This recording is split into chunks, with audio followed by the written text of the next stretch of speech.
L'entrée, chère Sonia, sera un homard bleu, tourteau de casier avec un voile d'amande fraîche et de la menthe coque.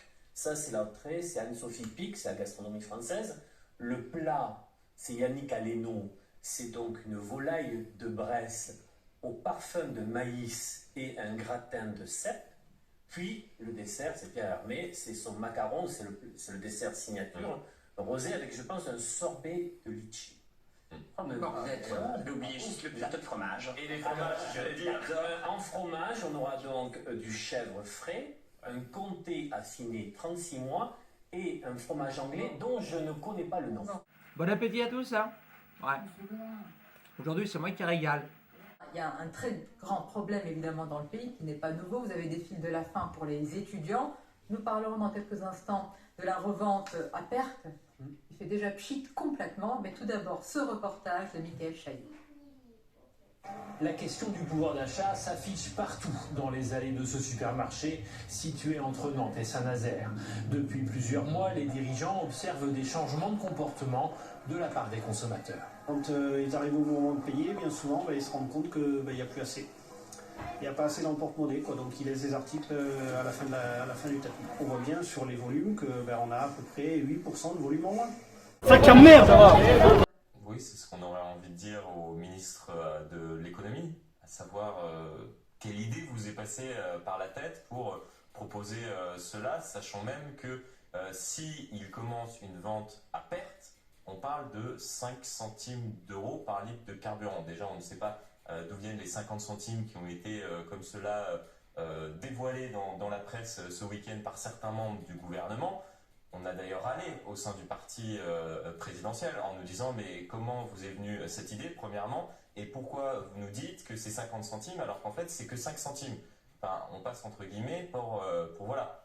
Vous m'avez compris. Donc oui, on se demande bien ce qui se passe. Moi je pense que c'est le signe d'une certaine fébrilité. On sent effectivement qu'il y a quelque chose qui se passe dans le pays autour du pouvoir d'achat, que les Français, et ils sont nombreux, commencent à avoir du mal à boucler, non pas les fins de mois, mais les débuts de mois. Et qu'il faut tenter de répondre à cela, mais malheureusement, ils n'ont pas de réponse. On nous prend pour des cons, non, hein? Pour des cons, quoi. Dis, hein? C'est pas écrit pigeon, là, hein? Pigeon en vacances, d'accord? Pigeon, le pigeon s'est envolé. Y a pas de volatile ici. Alors, non mais dis, hein? Je crois que dans ce pays, il y a un manque de courage politique. On refuse de réformer l'État, on refuse de réformer la fonction publique. Je veux dire, par exemple, quand vous prenez l'éducation nationale, il y a beaucoup d'argent qui sont injectés dans l'administration, pas assez sur les acteurs de terrain. Et ça, on ne le fait pas parce qu'il y a un manque de courage politique. Et encore une fois, il faut peut-être s'interroger également sur le salaire. Quand vous avez des enseignants qui ne peuvent même pas se loger dignement, moi j'ai des collègues qui vivent en colocation à 2 ou à 3 après avoir réussi un concours ou après un bac plus 5.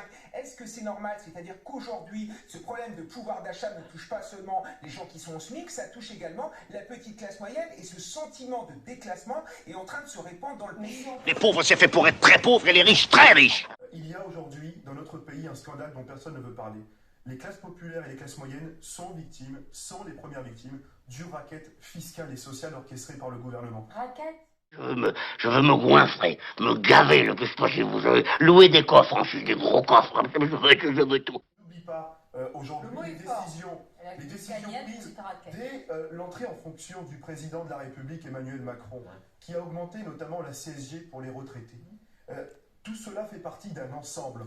Le pouvoir d'achat des retraités a considérablement diminué. Les étudiants crèvent de faim. Dans notre pays, et pas seulement dans notre pays, dans l'Europe tout entière, un Européen sur 3 doit sauter un repas, choisir entre se chauffer ou manger.